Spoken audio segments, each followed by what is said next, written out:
పెంచడము తెలుగు ప్రజలకు ముఖ్యంగా తెలంగాణ ప్రజల యొక్క గౌరవ ప్రతిష్టలను పెంచింది. ఈరోజు దేశ రాజకీయాలలో ఒక పక్కన రాజ్యాంగాన్ని మార్చాలి, రిజర్వేషన్లను రద్దు చేయాలి, ఎన్నికల్లో నెగ్గాలి అంటే ఎన్నికల కమిషన్ను కూడా దుర్వినియోగపరిచి బ్రతికున్న ఓటర్లను చనిపోయినట్టుగా, లేని ఓటర్లను ఉన్నట్టుగా నమోదు చేసి ప్రజాస్వామ్య ప్రక్రియను అపహాస్యం చేస్తున్న ఎన్డీఏ ఒక పక్కన, మహాత్మా గాంధీ గారి స్ఫూర్తితో సాధించుకున్న ప్రజాస్వామ్యం శాంతియుతంగా ప్రపంచాన్నే జయించవచ్చు అని ఆదర్శంగా నిలబడిన మహాత్మా గాంధీ గారి స్ఫూర్తితో డాక్టర్ బాబాసాహెబ్ అంబేద్కర్ గారు అందించిన రాజ్యాంగాన్ని రక్షించడం, రాజ్యాంగ స్ఫూర్తిని కొనసాగించడం, రాజ్యాంగబద్ధమైన సంస్థల్ని పరిరక్షించడం, ఇండియా కూటమి ఈరోజు ఇంకొక పక్కన. అందుకే రాజ్యాంగ వ్యతిరేకులైన,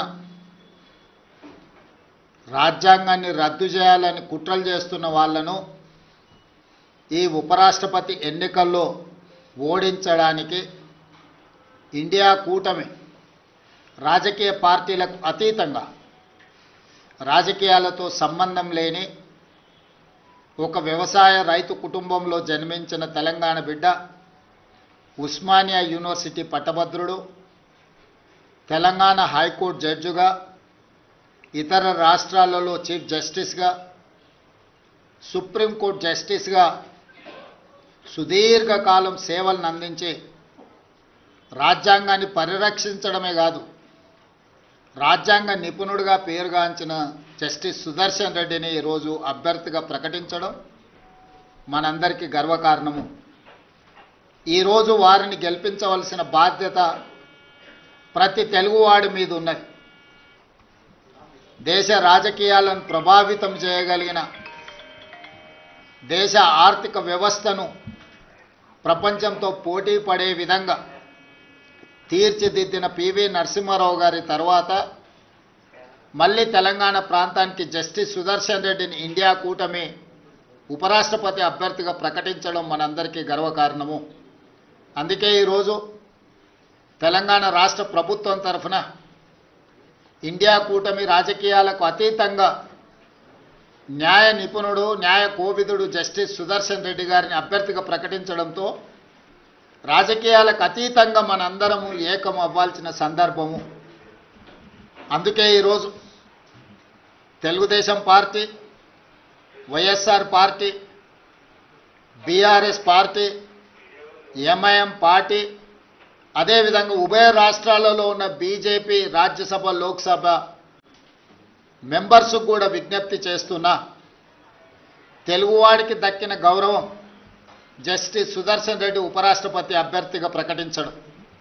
అందుకే మనందరం కలిసికట్టుగా 42 మంది లోక్సభ సభ్యులు, 18 మంది రాజ్యసభ సభ్యులు, ఉభయ రాష్ట్రాలకు సంబంధించిన వాళ్ళందరం ఒక తాటి మీదకి వచ్చి జస్టిస్ సుదర్శన్ రెడ్డి గెలుపులో భాగస్వాములు కావాలి.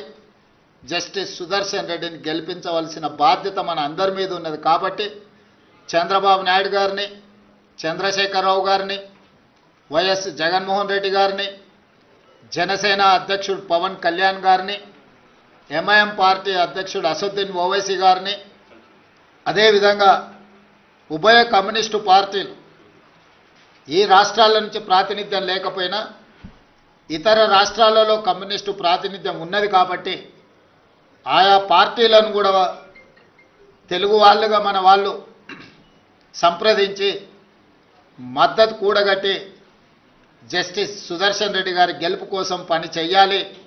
జస్టిస్ సుదర్శన్ రెడ్డి గారి గెలవడము ఇప్పుడు అవసరం. ఎందుకంటే రాజ్యాంగాన్ని పరిరక్షించాలంటే న్యాయ నిపుణులు, న్యాయ కోవిదులు రాజ్యాంగాన్ని ప్రజలకు ఆ స్ఫూర్తిని అందించడానికి ఉపరాష్ట్రపతిగా ఉంటే ఇది దేశ ప్రజలకు ప్రయోజనం చేకూరుతుంది, ప్రజాస్వామ్యం కాపాడబడుతుంది. అందుకే ప్రజాస్వామ్యాన్ని పరిరక్షించడానికి రాజకీయాలకు అతీతంగా మనందరం ఏకమై జస్టిస్ సుదర్శన్ రెడ్డి గారిని గెలిపించాల్సిన అవసరం ఉంది. వారికి మద్దతు ఇవ్వవలసిందిగా ఉభయ తెలుగు రాష్ట్రాలలో ఉన్న రాజకీయ పార్టీలను, వాటి నాయకత్వాన్ని ఈరోజు తెలంగాణ కాంగ్రెస్ పార్టీ తరఫున, మంత్రివర్గం తరఫున వారందరూ కూడా నేను విజ్ఞప్తి చేస్తున్నా.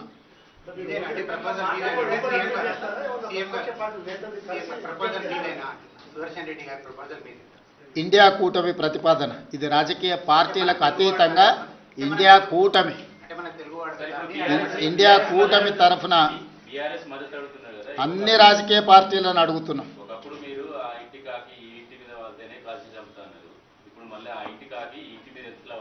ఇది ఇండియా కూటమి, జస్టిస్ సుదర్శన్ రెడ్డి గారు కాంగ్రెస్ పార్టీ కాదు. అందుకే మీకు మొట్టమొదటి ఓపెనింగ్ రిమార్క్స్లోనే చెప్పిన, జస్టిస్ సుదర్శన్ రెడ్డి కాంగ్రెస్ పార్టీ ప్రతినిధి కాదు, కాంగ్రెస్ పార్టీ సభ్యుడు కాదు, కాంగ్రెస్ పార్టీ ఒకటే ప్రతిపాదించిన అభ్యర్థి కాదు.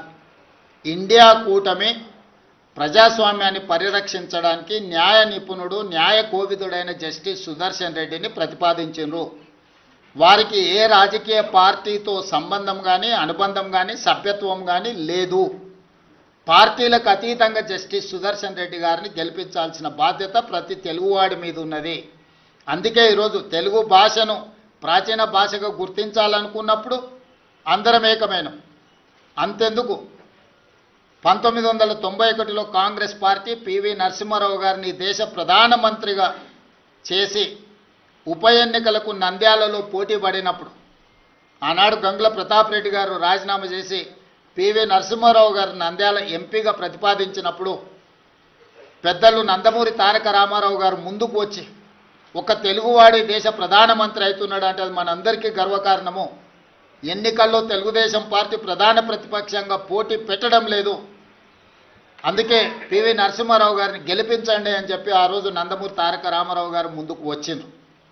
సిద్ధాంతపరంగా వైరుధ్యం ఉన్న కాంగ్రెస్, తెలుగుదేశం ఆనాడు ఎన్టీ రామారావు గారు పివి నరసింహారావు గారికి సంపూర్ణమైన మద్దతును పలికి వారి గెలుపుకు పూర్తిగా సహకరించి రాజకీయ విజ్ఞతను ప్రదర్శించారు. ఈరోజు తెలుగు వాళ్ళందరూ కూడా ఎన్టీ రామారావు గారిని ఆదర్శంగా తీసుకొని రాజకీయ విజ్ఞతను ప్రదర్శించి ఒక తెలుగువాడు ఉపరాష్ట్రపతి అయ్యే అవకాశం వచ్చింది. ఈనాడు వారు ఉపరాష్ట్రపతిగా నెగ్గితే భవిష్యత్తులో వారు రాష్ట్రపతి అవ్వడానికి కూడా అవకాశం ఉంటుంది. మళ్ళీ నీలం సంజీవరెడ్డి తర్వాత పివి నరసింహారావు గారి తర్వాత తెలుగు రాష్ట్రాల నుంచి ఒక గొప్ప అవకాశం మన అందరికీ గౌరవం దక్కే అవకాశం ఉంది. అందుకే ఈరోజు మనందరం ఈ చర్చలు, మీరు అడిగే ప్రశ్నలు, చర్చలు ఇవన్నీ కాంగ్రెస్ పార్టీకి సంబంధించినవి. కాబట్టి ఈరోజు వివాదాలకు సంబంధించిన ప్రశ్నల కంటే విజ్ఞతతో కూడుకున్న విధానంతో మనందరం ముందుకు వెళ్ళాలి. మనందరం కూడా విజ్ఞత ప్రదర్శించాలి. మనందరం ఏకమై ప్రజాస్వామ్యాన్ని కాపాడుకోవాలి. ఈరోజు రాజ్యాంగాన్ని పరిరక్షించాలి అంటే రాజ్యాంగ నిపుణుడు, న్యాయ కోవిదుడు ఉపరాష్ట్రపతిగా ఉంటే అందరికీ గౌరవంగా ఉంటుంది, ఈ దేశానికి అంతిమంగా మేలు జరుగుతుంది. కాబట్టి వివాదాస్పదమైన ప్రశ్నలు కానీ, వివాదాస్పదమైన అంశాలకు ఈరోజు పత్రికా సమావేశంలో తావు లేదు. అందుకే పాత్రికేయ మిత్రులకు కూడా నా విజ్ఞప్తి, మీ ఆలోచనలు ఏవైనా ఉన్నా మీ భిన్నాభిప్రాయాలను కూడా పక్కన పెట్టి మీరందరూ కూడా కలిసికట్టుగా జస్టిస్ సుదర్శన్ రెడ్డి గారికి మద్దతు ఇవ్వాల్సిందిగా మీ అందరు కూడా విజ్ఞప్తి చేస్తున్నా.